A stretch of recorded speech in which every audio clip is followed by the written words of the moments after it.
ইতিহাসের দিন 17 সেপ্টেম্বর 1962। যে ছাত্ররা যদি অবস্থান নেয় তার পরিণতি হবে ভয়াবহ। সেই আক্রমণকে তারা মেনে নেয়নি। এ লড়াই কেবল শিক্ষার নয়, এ লড়াই গণতন্ত্রের। পুলিশ ও ইপিআর গুলিবর্ষণ করে। তাহাদিগকে উপলব্ধি করিতে হইবে যে অবৈতনিক শিক্ষার ধারণা বস্তুত অবাস্তব কল্পনা মাত্র। ছাত্র রাজনীতি নিষিদ্ধ করার যে আয়োজন তাকেও এখানে বৈধতা দেওয়া হয়। কেন এই প্রতিরোধ? কিন্তু তারা বুঝেছিল এই শিক্ষানীতি কার্যকর হলে মানুষের শিক্ষা পাওয়া কঠিন হয়ে পড়বে। বিশ্ববিদ্যালয়কে কিংবা উচ্চশিক্ষা প্রতিষ্ঠানগুলোকে একটা ধনীর প্রতিষ্ঠানে। কিন্তু এই ভূখণ্ডের লড়াকু ছাত্র সমাজ শরীফ কমিশনের সুপারিশ প্রত্যাখ্যান করে বুকের রক্ত দিয়ে তারা সরকারের এই পরিকল্পনাকে মুখে দিয়েছিল।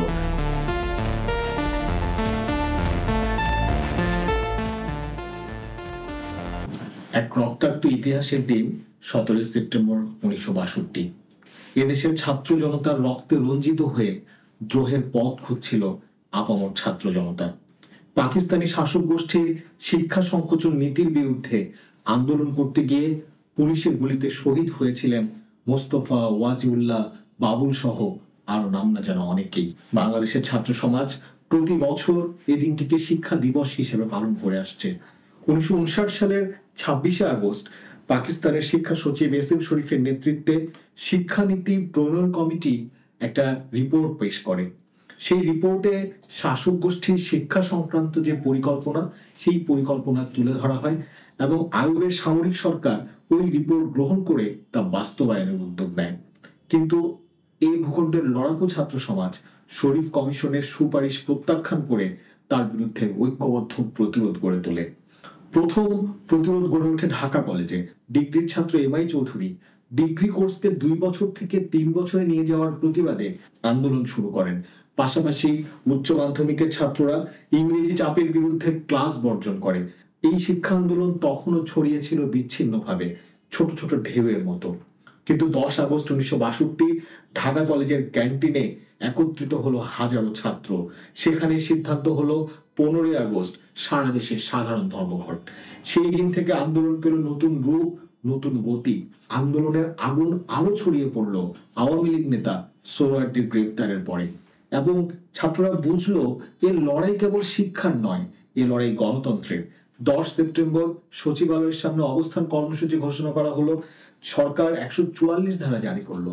144 ধারা জারি করে একটা ভয়ভীতির পরিবেশ তারা তৈরি করার চেষ্টা করলো এবং ঘোষণা দিল যে ছাত্ররা যদি অবস্থান নেয় তার পরিণতি হবে ভয়াবহ। কিন্তু ছাত্ররা পিছিয়ে গেল না, বরং 17 সেপ্টেম্বর সারা দেশে সর্বাত্মক হরতালের ডাক দিল। এবং এই হরতালকে সফল করার জন্য রিক্সা ইউনিয়ন, শ্রমিক ইউনিয়ন, বিভিন্ন ব্যবসায়ী সমিতি সবার সাথে যোগাযোগ করলো এবং ছাত্র, শ্রমিক, জনতার এক অভূতপূর্ব সমর্থন নেমে আসলো ছাত্রদের এই কর্মসূচির প্রতি। 17 সেপ্টেম্বর 1962 সর্বাত্মক হরতাল পালিত হয় সর্বত্র। সকাল 10টায় ঢাকা বিশ্ববিদ্যালয়ের কলা ভবনে, এখন যা ঢাকা মেডিকেল কলেজ, সেই কলা ভবনের গেটে মূল জমায়েত হয়।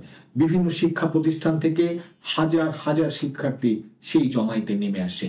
আমরা দেখলাম তখনই সেই জমায়েত হতে না হতেই খবর আসে যে ঢাকার জগন্নাথ কলেজে শিক্ষার্থীদের উপর গুলি হয়েছে। সেই জমায়েত দ্রুত বের হয়ে মিছিল নিয়ে নবাবপুর রাস্তা ধরে জগন্নাথ কলেজের দিকে এগোতে থাকে। সেই মিছিলে আব্দুল গনি রোড হয়ে যখন সেই মিছিল এগোচ্ছিল, সেই মিছিলের পেছন থেকে হামলা চালায় পুলিশ।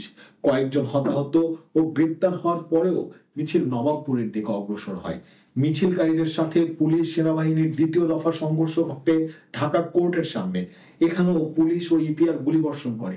প্রচুর সংখ্যক মানুষ হতাহত হয়। তারপর সেনাবাহিনী মূল বিক্ষোভস্থলে বিক্ষোভ দমন করার জন্য ক্রমাগত হামলা চালায় এবং ঢাকায় শহীদ হন নবকুমার ইনস্টিটিউটের ছাত্র বাবুল, মারা যান বাস কন্ডাক্টর গোলাম মুস্তফা, গৃহবৃত্ত ওয়াজিউল্লাহ। টঙ্গীতে নেমে আসে হাজার হাজার শ্রমিক শিক্ষার্থীদের সমর্থনে, ছাত্রদের আন্দোলনের সমর্থনে। সেখানে পুলিশের গুলিতে নিহত হন সুন্দর আলী নামে একজনের শ্রমিক। কেন এই প্রতিরোধ? কেন সে সময়ে এই শরীফ কমিশনের শিক্ষা রিপোর্টে কি বলা হয়েছিল যার বিরুদ্ধে শিক্ষার্থীরা এমন স্বতঃস্ফূর্ত ছাত্র, শ্রমিক, জনতার এই অব্যাহত প্রতিরোধের স্ফুলিঙ্গ দাবানল হয়ে উঠেছিল? সেই কমিশনের রিপোর্টে বলা হয়েছিল, সস্তায় শিক্ষা লাভ করা যায় বলিয়া তাহাদের যে ভুল ধারণা রহিয়াছে তাহা শীঘ্রই ত্যাগ করিতে হইবে। যেমন দাম তেমন জিনিস, এই অর্থনৈতিক সত্যকে অন্যান্য ব্যাপারে যেমন শিক্ষার ব্যাপারেও একে অস্বীকার করা যাবে না, একে এড়ানো দুষ্কর। শিক্ষা সস্তায় পাওয়া সম্ভব নয়, বিশেষত বিজ্ঞান, ইঞ্জিনিয়ারিং, কৃষি এবং কারিগরি বিদ্যা ব্যয়বহুল। বলা হয়েছিল শিক্ষার জন্য জনসাধারণের নিকট হইতে খুব সামান্যই অর্থ সাহায্য পাওয়া গিয়েছে এবং আরো স্কুলের জন্য জনসাধারণ যতটা দাবি তোলে উহার অনুপাতে ব্যয় বহনের অভিপ্রায় তাহাদের কখনোই দেখা যায় নাই।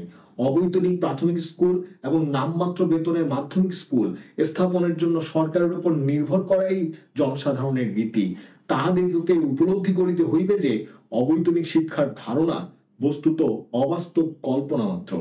ছেলেমেয়েরা বিনা বেতনে স্কুলে পড়িলেও শিক্ষকগণকে বেতন দিতে হইবে, উপকরণ ও সরঞ্জাম কিনিতে হইবে এবং স্কুল গৃহ নির্মাণ করিতে হইবে। অতিরিক্ত অর্থের ব্যবস্থার জন্য সকল লোককেই আরো বেশি পরিমাণে আর্থিক ত্যাগ স্বীকার করিতে হইবে। প্রাথমিক স্তর সম্পর্কে আমরা প্রস্তাব করিয়াছি যে স্কুল গৃহের ব্যবস্থা করিবে স্থানীয় অধিবাসীগণ। মাধ্যমিক শিক্ষা সম্পর্কে আমরা সুপারিশ করিয়াছি যে উহার ব্যয়ের 60% বেতন হইতে আদায় করা হোক এবং মাধ্যমিক স্কুল সমূহের পরিচালকগণ এবং সরকার প্রত্যেকে 20% করিয়া বহন করুক। এই ক্ষেত্রে পিতামাতাদের ত্যাগ স্বীকারের পরিমাণ অনেক বৃদ্ধি পাইবে। উচ্চতর শিক্ষার ক্ষেত্রে আশা করা যায় যে আমাদের সুপারিশ অনুযায়ী ছাত্র বেতন বর্ধিত করা হইবে এবং জনসাধারণকেও সেই অনুপাতে ত্যাগ স্বীকার করিতে হইবে। আমরা দৃঢ়ভাবে বিশ্বাস করি যে জনসাধারণ এইসব ত্যাগ স্বীকারে সম্মত হইবে। শিক্ষার দ্বারা শেষ পর্যন্ত তারাই উপকৃত হইবে। এছাড়াও শরীফ কমিশনের এই রিপোর্টে আরো বলা হয় 6ষ্ঠ থেকে ডিগ্রি পর্যন্ত ইংরেজি বাধ্যতামূলক করা হইবে। একই সাথে উর্দুকে জনগণের ভাষায় পরিণত করার প্রস্তাব করা হয়। জাতীয় ভাষার জন্য একটি সাধারণ বর্ণমালা প্রবর্তনের কথা বলা হয় এবং রোমান বর্ণমালা ব্যবহারের প্রস্তাব করা হয়, যা ছিল বাংলা ভাষার জন্য অগ্রহণযোগ্য।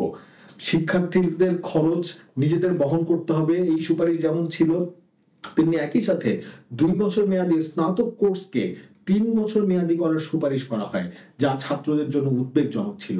58 সালে সামরিক আইন জারি করার মধ্য দিয়ে ছাত্র রাজনীতি নিষিদ্ধ করার যে আয়োজন, তাকেও এখানে বৈধতা দেওয়া হয়। এই সকল কিছুর বিরুদ্ধে শিক্ষার্থীদের মধ্যে ছিল একটা তীব্র প্রতিক্রিয়া, শিক্ষার্থীদের মধ্যে ছিল একটা তীব্র ক্ষোভ। 1958 সালে স্বৈরাচারী আইয়ুব সরকার তৎকালীন পাকিস্তানি শিক্ষা ব্যবস্থার লক্ষ্য, উদ্দেশ্য, ব্যবস্থাপনা প্রভৃতি সম্পর্কিত এই নীতিমালা প্রণয়নের জন্য যে কমিটি গঠন করেন, সেই কমিটির মধ্য দিয়ে আসলে এক রকমের শিক্ষার উদ্দেশ্য, লক্ষ্য, কারিকুলাম, ব্যবস্থাপনা সম্পর্কিত 27টি অধ্যায়ে স্বৈরাচারী, অগণতান্ত্রিক, অবৈজ্ঞানিক ও মুনাফা কেন্দ্রিক দৃষ্টিভঙ্গি সেটি ফুটে উঠেছিল। শাসকদের দৃষ্টিভঙ্গি এক কথায় প্রকাশিত হয়েছিল যে শিক্ষা সস্তায় পাওয়া যাবে না। ছাত্র সমাজ সহ সর্বস্তরের সচেতন নাগরিকবৃন্দ ওই রিপোর্ট প্রত্যাখ্যান করে এর বিরুদ্ধে প্রতিবাদী হয়ে ওঠে। এই প্রতিবাদ ছাত্র গণ আন্দোলনের রূপ নেয়। আমরা জানি 52 ভাষা আন্দোলনের পর তা বাংলাদেশের স্বাধীনতা আন্দোলনের পটভূমি নির্মাণে 62 শিক্ষা আন্দোলন অত্যন্ত তাৎপর্যপূর্ণ ভূমিকা পালন করে। 62 শিক্ষানীতির সব কথা সেদিন সব সাধারণ মানুষ হয়তো পড়ে দেখেনি, কিন্তু তারা বুঝেছিল এই শিক্ষানীতি কার্যকর হলে মানুষের শিক্ষা পাওয়া কঠিন হয়ে পড়বে। 62 শিক্ষানীতিতে বলা হয়েছিল শিল্পে বিনিয়োগকে আমরা যে দৃষ্টিতে দেখি, শিক্ষায় বিনিয়োগকে একই দৃষ্টিতে দেখতে হবে। শিল্পে মানুষ কেন বিনিয়োগ করে?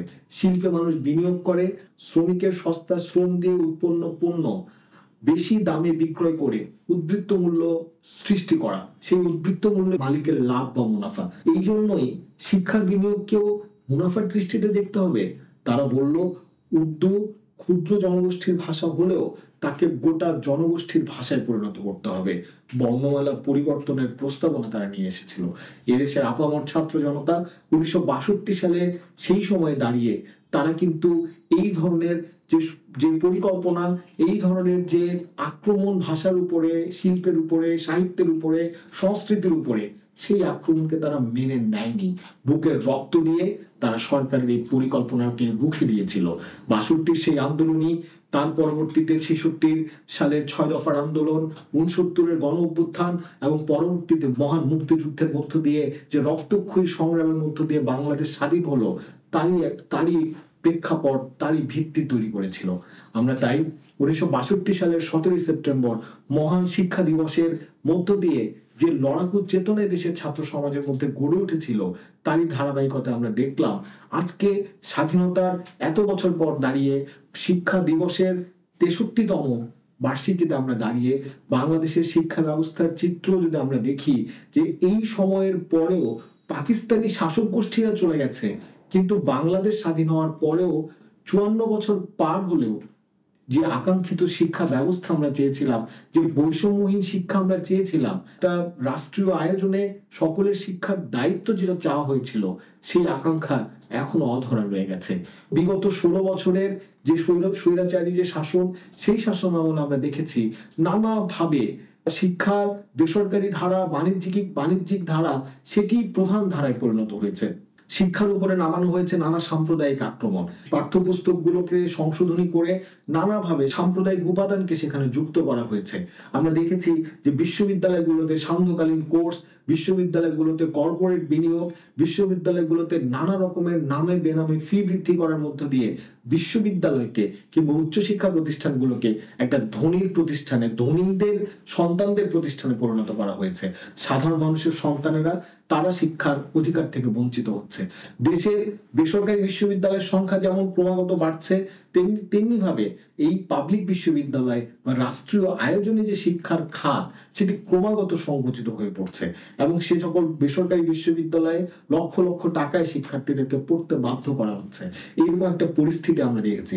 2010 সালে প্রয়াত শিক্ষাবিদ ডক্টর কবির চৌধুরীর নেতৃত্বে যে শিক্ষা কমিশন গঠিত হয়েছিল, সেই শিক্ষা কমিশন আমরা দেখেছি যে শরীফ কমিশনের যে শিক্ষা বাণিজ্যের যে ধারা, সেই ধারাকেই এটি প্রতিধ্বনিত করেছিল এবং এই সময় জুড়ে সেটা চলছে। 24 সালের 5ই আগস্টের যে গণ অভ্যুত্থানের পরে গত এক বছরও আমরা দেখলাম যে যারা এখানে অন্তর্বর্তীকালীন সরকার, যারা ক্ষমতায় বা যারা দায়িত্বে আছেন, তাদেরকেও আমরা দেখছি যে শিক্ষা নিয়ে তারা যেই শিক্ষার্থীরা আন্দোলন করলো, সেই শিক্ষার্থীদের অধিকার, সেই শিক্ষার্থীদের শিক্ষা পাওয়ার যে আকাঙ্ক্ষা, সেটাকে রক্ষা না করে তারা দেখছি যে যারা শিক্ষা সংক্রান্ত একটা সংস্কার কমিটিও তারা করলেন না, শিক্ষা নিয়ে তারা কোনো সংস্কারের ভাবনাও তারা ভাবলেন না। এরকম একটা পরিস্থিতির মধ্যে আমাদের শিক্ষা ব্যবস্থা যাচ্ছে এবং একই রকম ভাবে বেসরকারীকরণের উদ্যোগ, বাণিজ্যিক উদ্যোগ, সেগুলো আরো নানা দিক থেকে সেগুলো নেমে আসছে। এর সাথে এই সময় এসে যুক্ত হয়েছে আরেক ধরনের সাম্প্রদায়িক আক্রমণ।